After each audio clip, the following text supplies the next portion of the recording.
도움의 손길을 구하는 그러한 그림입니다. 그 그림의 제목을 디스트레스, 이제 비탄으로 좀 번역을 하려고 그러는데, 비탄. 자, 두 번째 그림은 똑같은 배경 가운데 있는데 그 넘실대는 그 파도 사이에 작은 이 바위로 된 작은 이 봉우리 같은 것이 있는데 그 틈 사이에 아름다운 꽃이 있고 풀이 있고 거기에 비둘기가 평안하게 있는 그 모습, 그것의 제목을 피스, 평화라고 이름 지어져 있습니다. 자, 똑같은 환경과 상황 가운데 놓여져 있지만 그 모습들은 완전히 다른 모습들을 하고 있습니다. 번개가 치고 폭풍이 몰려오고 큰 파도가 치지만 피할 곳이 있으면요, 그 가운데 평화가 있어요. 자, 우리가 지난주에 임마누엘 하나님에 대해서 살펴봤습니다. 우리와 함께 하시는 하나님, 그 하나님은 우리와 함께 하시고 하나님께서 우리와 함께 하실 때 평화가 오는, 우리가 임마누엘 되시는 하나님께 피한다면 그 가운데 평화가 온다는 말씀을 들었습니다. 그런데 여기서 우리가 정직하게 우리가 한번 생각해 볼 부분이 무엇인가 하니, 하나님이 함께 하심으로 우리의 삶 가운데 문제가 해결되는가 이거예요. 우리의 아픔과 고통이 그 임마누엘 하나님과 함께 했을 때에 그것들이 해결되어지는가? 쉽게 대답할 수가 없습니다. 이사야 선지자가 하나님을 의지하라고 목청껏 외치고 있습니다. 이사야 선지자가 왜 하나님을 의지하라고 이야기해요? 그의 백성들이, 하나님의 백성들이 의지하지 않기 때문에 그러한 이야기를 하고 있는 거죠. 우리가 어떤 메시지를 할 때에 그 메시지가 있다는 것은 무엇을 말하는 겁니까? 그렇게 되지 않는다는 것을 이야기하고 있습니다. 이사야 선지자가 아하스 왕에게 이야기하죠. 왕이여, 지금 아람의 왕과 북이스라엘 왕이 오더라도 그들은 아무것도 아닙니다. 하나님을 의지하시면 승리할 수 있습니다 라고 말하는데, 이 왕이 뭐라고 말해요? 하나님을 못 믿는 거예요. 의지하지 않는 거예요. 왕이여, 징조를 구하십시오 라고 말하지만 나는 징조를 구하지 않겠습니다. 그리고 자기 방식대로 아수르의 도움을 청해서 그 문제를 해결합니다.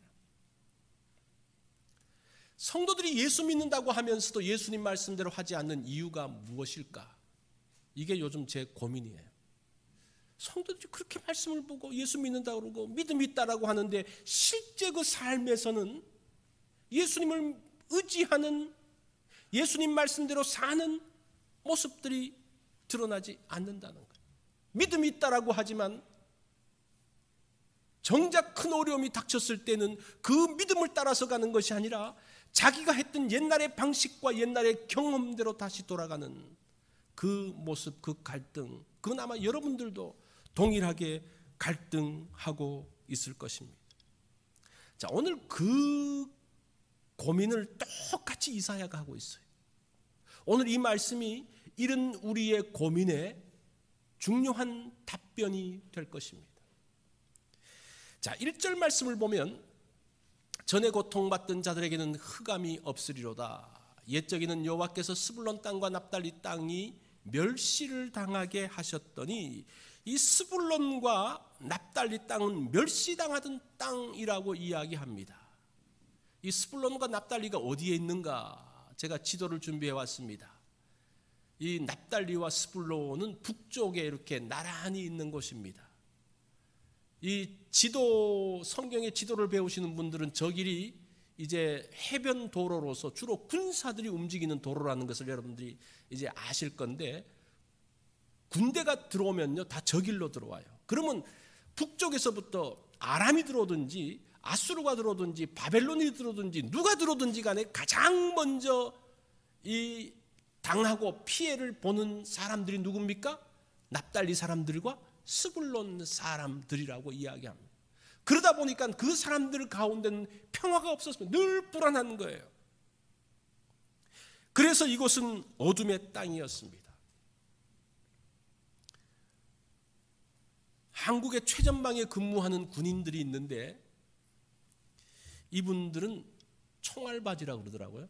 공공연하게. 그래서 북한과 전쟁이 터지면 이 전방에 있는 사람들이 2시간을 버텨내야 된대요. 2시간을 버티면 뒤에서 그 시간 동안 준비해서 반격을 하는데, 이제 이 사람들에 대한 구출 계획은, 그 구출 작전은 없다는 거예요. 그냥 그 가운데서 머물러 있다가 죽는 것이 이 사람들의 일이라고 이야기합니다. 그래서 한 사단에서 시뮬레이션을 했다는 겁니다. 전쟁이 터졌을 때에 북한에서 장사정포가 날아오고 미사일이 날아오는데 2시간 후에 한 사단에서 2명이 살았대요. 한 사람은 사단장이고 한 사람은 사단장 헬기 조종사였다라고 이야기를 합니다. 그 말은 뭡니까? 다 죽는다는 거죠. 이 스불론 땅과 납달리 땅이 마치 이런 최전방에 있는 군인들과 같은 그러한 심각한 상황이었습니다. 그러다 보니까 이 사람들의 마음이 어떻겠어요? 얼마나 불안하겠어요. 그죠? 언제 어디서 무엇이 올지 모르는 그런 상황입니다. 이렇게 불안하면 자기의 미래가 어떠할지 궁금하겠죠? 이 미래를 아는 사람들이 누굽니까? 점치는 사람들이죠. 마술사들이죠. 그래서 이사야 8장 19절에 이런 말씀이 나오는 거예요. 혹이 너희에게 고하기를 지절거리며 속살거리는 신접한 자와, 이 신접한 사람은 무당들을 이야기합니다. 마술사에게 물으라 하거든 백성이 자기 하나님께 구할 것이 아니냐, 산자를 위하여 죽은 자에게 구하겠느냐 하라. 지금 보세요. 이사야가 이 말씀을 하는 게 뭡니까? 지금 스불론 땅과 납달리 땅에 있는 그 사람들이 굉장한 불안 가운데서 어둠 가운데 있고 자기의 미래가 내일이 어떻게 될지 몰라서 어떻게 한다는 겁니까? 무당을 찾아가고 마술사를 찾아가는 그런 사람들. 예수 믿는 사람들 중에서도 점 보는 사람들이 꽤 있다고 말하더라고요. 왜 그래요? 불안해서 그런 거예요. 미래가 불안해서 그런 거예요. 자, 그들에게 무엇이라고 말씀합니까? 1절을 다시 보면 전에라고 되어 있는데, 사실은 전에라는 단어는 성경 원문에는 없습니다. 오히려 지금 이렇게 말해요. 지금 고통받는 자들에게는 흑암이 없다, 이렇게 되어 있어요. 지금 너희가 고통받고 있는데 더 이상은 흑암이 없다. 이 굉장한 말씀이죠. 그러면서 옛적이라는 말은 외적의 침략을 당할 때에 여호와께서 스불론 땅과 납달리 땅이 멸시를 당하게 하셨더니 후에는 이제부터는 해변길과 요단 저편 이방의 갈릴리를 영화롭게 하셨느니라고 이야기합니다. 사실은 이 말씀이 마태복음 4장에 나오는 그 말씀과 동일하죠. 그 말씀을 인용한 거죠. 이 말씀을 완료형으로 썼어요. 사실 미래의 사실을 완료형으로 썼다는 것은 신적 완료라 그러면서 하나님께서 그렇게 하시겠다는 것을, 그렇게 일을 만드시겠다는 것을 작정하셨다는 것을 말하고 있는 겁니다. 어떤 사람들에게? 납달리와 스불론, 어둠에 있는 사람들에게 하나님께서 너희들을 영화롭게 하시겠다는 약속을 하고 있습니다. 2절에 보니까요, 흑암에 행하던 백성이, 여기서 그냥 백성이고 그 백성이에요. 그 백성이 누굽니까? 납달리와 스불론에 있는 그 백성이 큰 빛을 보고 사망의 그늘진 땅에 거주하던 자에게 빛이 비추도다. 흑암에 있는 아무런 소망이 없는 사람들, 사망의 그림자 가운데서 미래가 없는 그 사람들에게 이제 하나님께서 빛을 비추신다는 거예요. 그 빛이 뭐냐? 우리가 뭐 이런 말들은 많이 하죠. 빛이 있고 은혜가 있고 소망이 있고, 근데 그게 뭐냐라고 말하면 좀 모호해져요. 근데 그 빛이 무엇인지 3절에서 소개하고 있습니다. 왜냐하면 그렇게 나와요. 우리 본 성경에는 없지만 그 히브리어 성경에 보면 왜냐하면 주께서, 여기서 이 주께서라는 단어도 원문에는 당신이 2인칭으로 되어 있어요. 영어 성경도 제가 확인해 보니까 다 you로 이야기를 하고 있더라고요.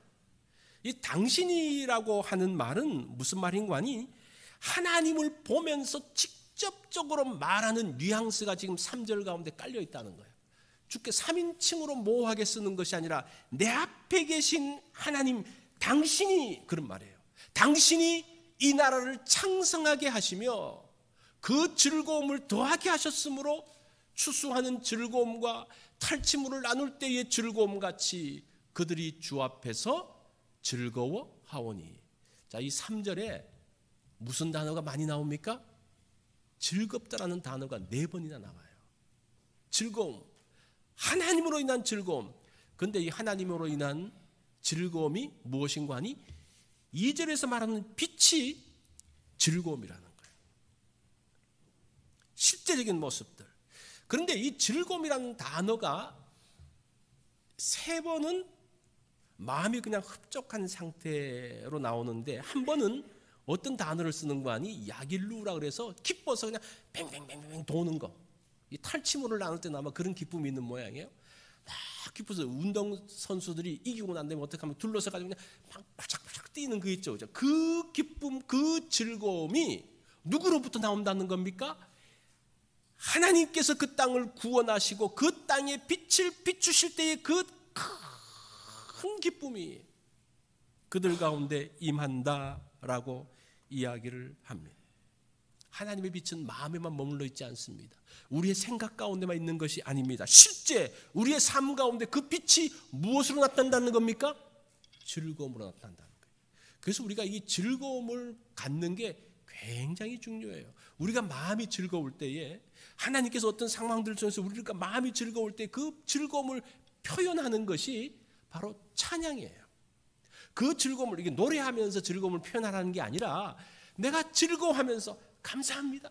감사합니다. 너무나 즐거워. 이렇게 표현하는 그것이 하나님의 빛을 본 사람의 모습이라고 이야기를 하는 거예요. 우리가 이런 경험이 없기 때문에 하나님을 믿을 수 없는 거예요. 하나님으로 인한 하나님께서 주시는 그 큰 기쁨, 그 큰 즐거움을 우리가 경험하고 그것을 나누고 이야기하고 할 때에 그것이 이제 나의 삶 가운데 경험이 되어지는 거예요. 사람들은 경험한 것을 하게 되어져 있어요. 어떤 어려운 일들이 있을 때에 어떻게 합니까? 새로운 어떤 것보다는 내가 경험했던 것을 그대로 한다는 거예요. 그래서 우리의 삶 가운데서 어떤 경험들을 계속적으로 만들어 가야 되는 겁니까? 주님이 주시는 그 즐거움을 누리고 기뻐하고 그것이 주님이 주시는 빛이라는 것을 알고 하나님을 향해서 나아가는 그러한 모습들이 우리의 삶들 가운데서 끊임없이 나타날 때에 우리가 하나님을 의지하게 된다는 거예요. 어떤 어려운 문제 가운데서 하나님의 말씀을 따라가게 된다는 거예요. 근데 그게 없이 세상적인 즐거움만 잔뜩하고 머릿속에서는 그것만 입력되어 있으니까 무엇을 따라가는 거예요? 세상적인 즐거움, 세상의 것들을 따라갈 수밖에 없는 그러한 경험들이 우리 가운데 다 프로그래밍 되어져 있는 거예요. 자, 그러면 무엇이 도대체 이런 놀라운 확신으로 인도하게 될까? 큰 빛, 큰 즐거움, 이게 도대체 어디서부터 오는가? 6절에 나와요. 오늘 본문에서 6절이 가장 중요한 구절입니다.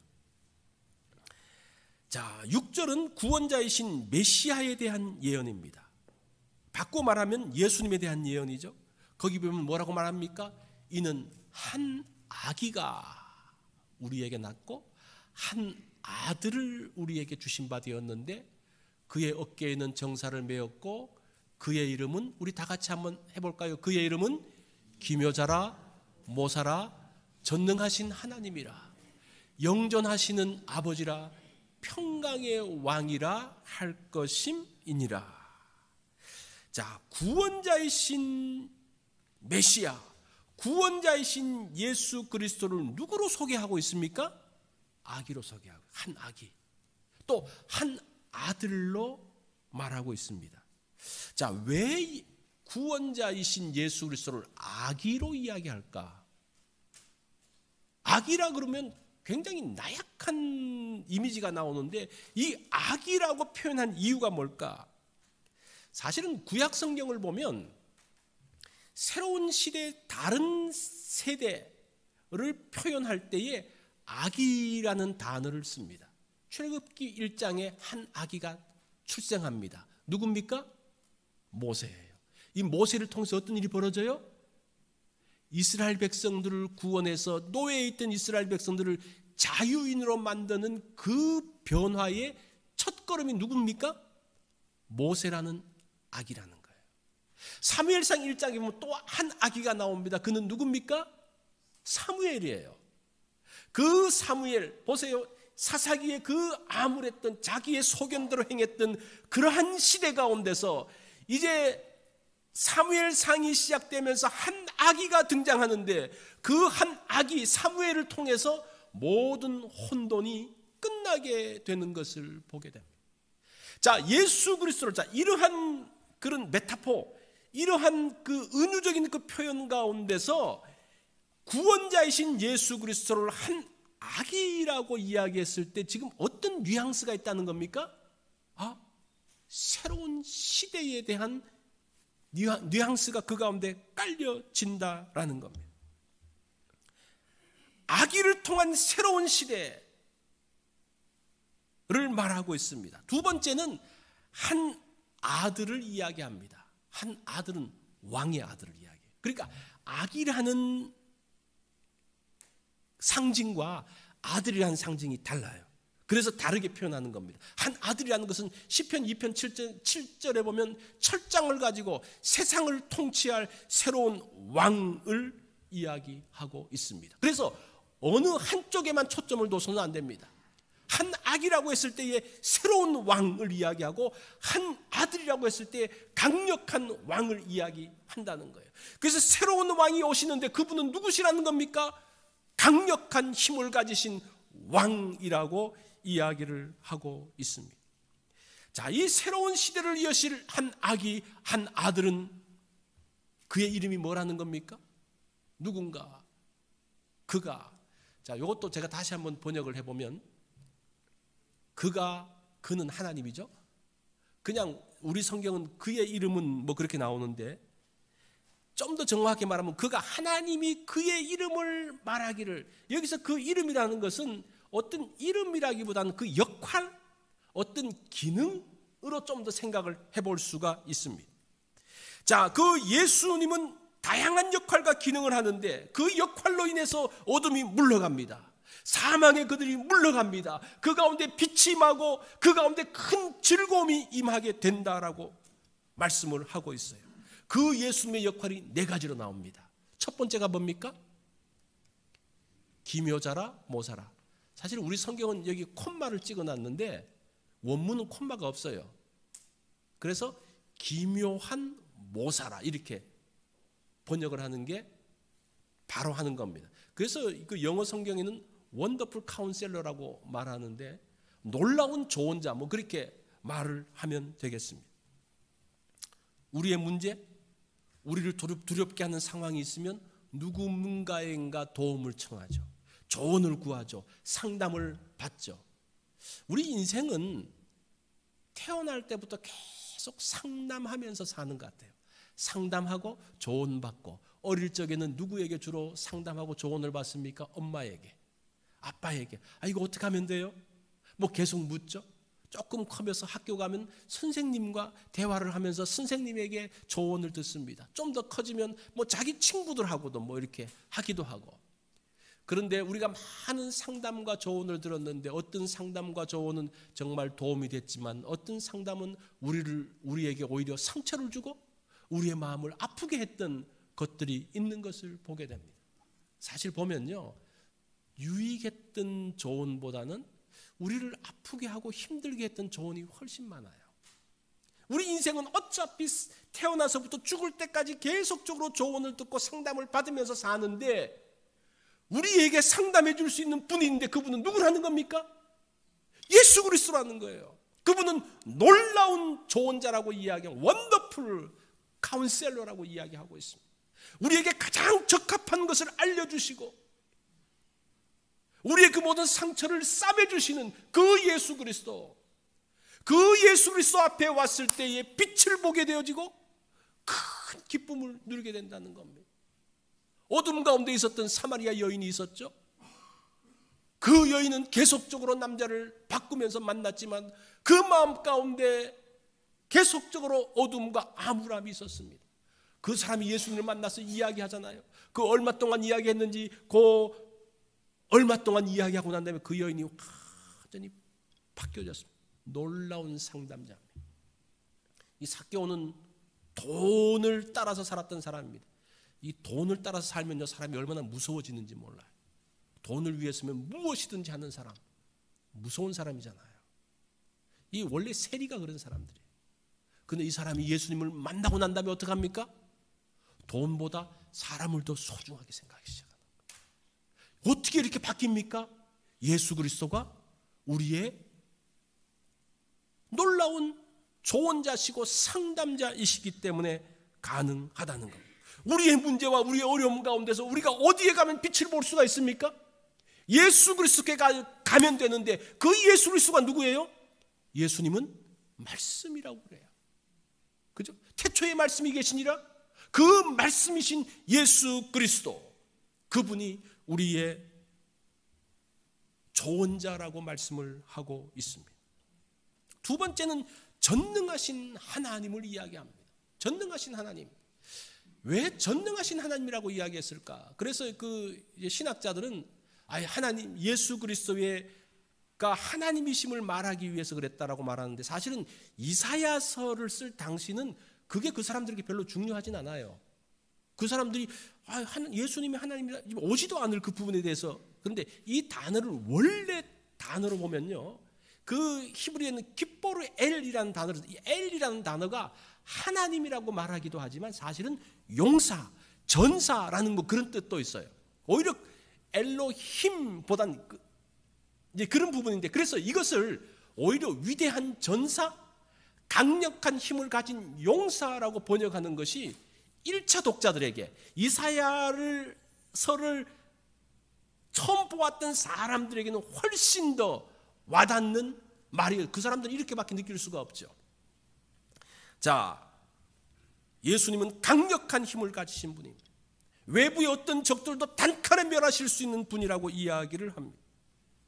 우리는 문제가 있을 때 강한 힘을 가진 사람을 찾습니다. 그죠? 내 문제를 해결해 줄 수 있는 힘을 가진 사람을 찾아요. 그 힘이 어떤 완력적인 힘일 수도 있고 돈의 힘일 수도 있고 권력의 힘일 수도 있어요. 우리가 어떤 힘이든지 간에 힘 있는 사람을 찾아가는 겁니다. 그런데 우리의 구원자이신 예수 그리스도는 어떤 분이라고 말씀합니까? 그분은 위대한 전사고 강력한 힘을 가지신 분이라고 말씀을 하고 있습니다. 그분은 돈의 힘을 넘어서고 권력의 힘을 넘어서는 그러한 분, 그분이 우리의 구원자라고 말하고 있습니다. 그분께 왔을 때에 평화가 있음을 이야기합니다. 자, 세 번째는 영존하신 아버지라고 이야기합니다.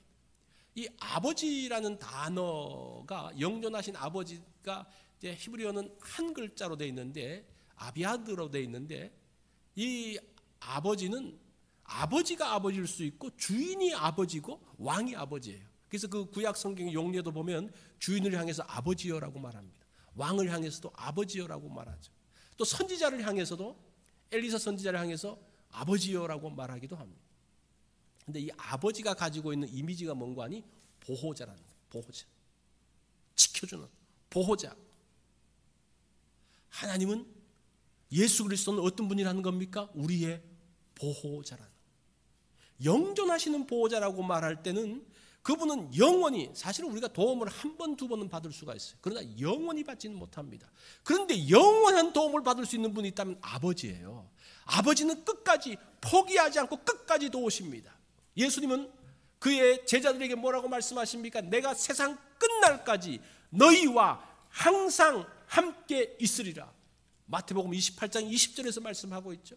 그분이 바로 영존하시는 아버지라고 이야기합니다. 우리의 보호자라고 이야기를 합니다. 자, 마지막으로 그 구원자이신, 우리에게 빛을 주시는 분은 누굽니까? 평강의 왕이라고 이야기합니다. 이 왕이라는 단어가 사실은 보통 왕을 말하지 않고 이 사르라고 그러면 총독, 위임 통치자. 그래서 영어 성경은 대부분 프린스라고 번역을 했습니다. 킹이라고 말하지 않고 평강의 왕이다. 평강을 만드는 그러한 위임 통치자로서 이야기를 하고 있습니다. 당시의 평화는 무력을 통한 평화예요. 팍스 로마나 그러면 뭡니까? 로마의 힘 가운데서 평화예요.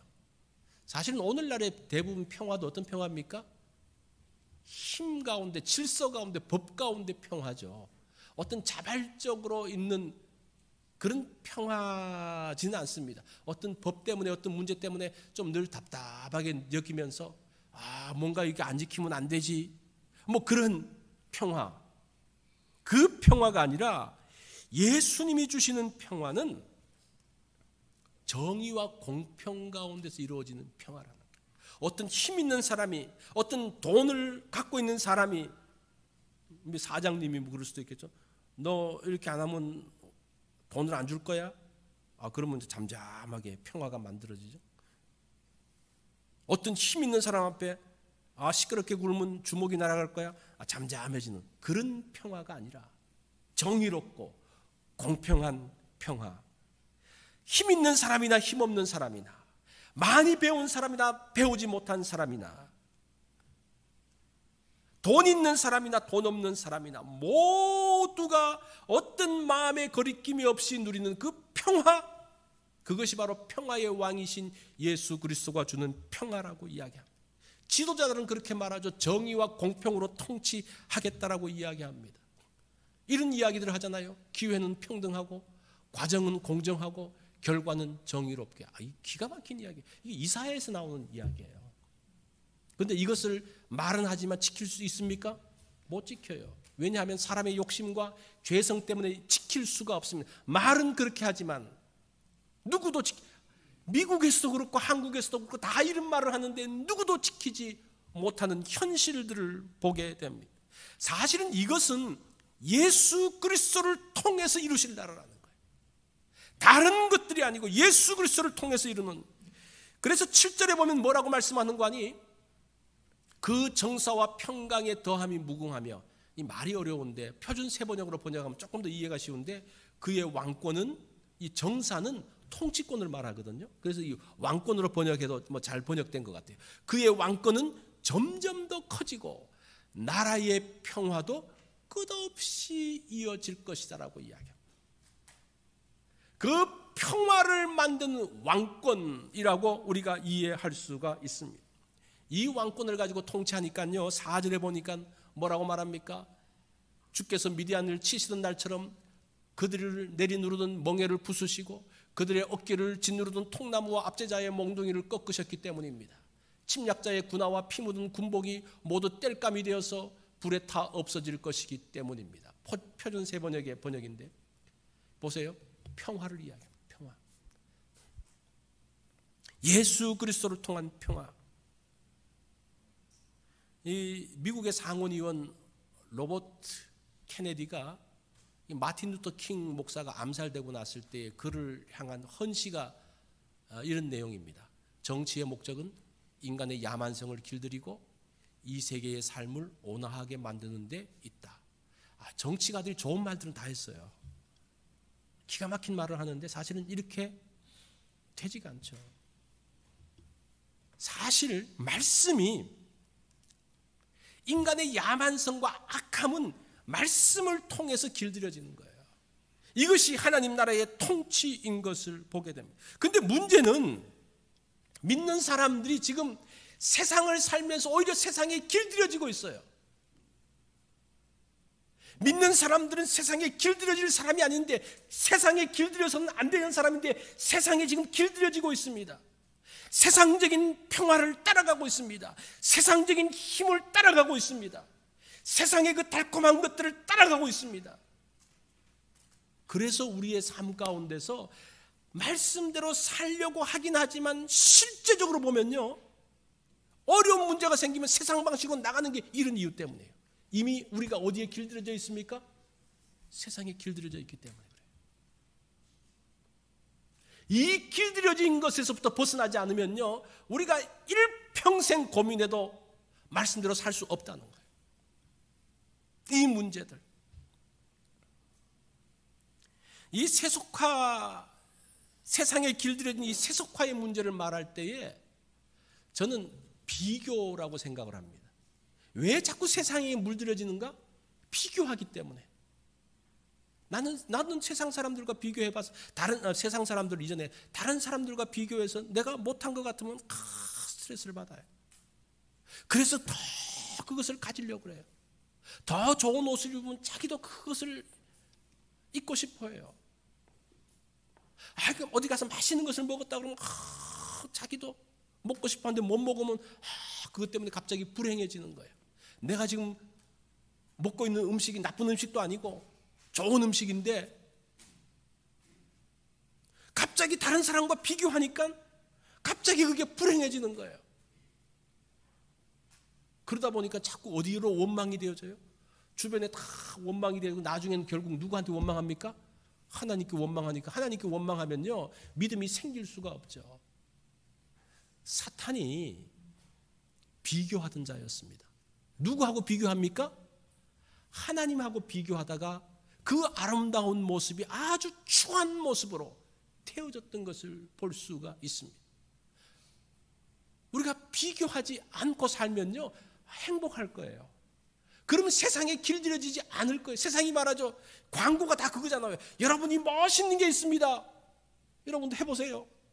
그거 안 하면 굉장히 뒤떨어지는 것 같고, 그거 없으면 불행한 것 같고, 그런 마음들이 막 드는, 그러면서 길들여지는 거예요.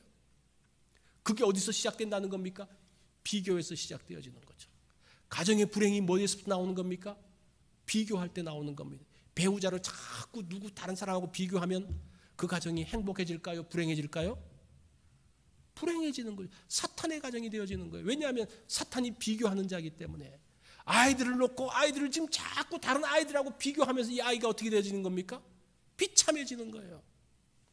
이게 지금 세상적인 방식이 우리의 가정에도 나오고, 교회는 어떻습니까? 교회끼리 계속 비교하면서 어떤 교회는 어떻대, 어떤 교회는 어떻대, 어떤 교회는 밥이 맛있대, 뭐 어떻대, 밥 이야기까지.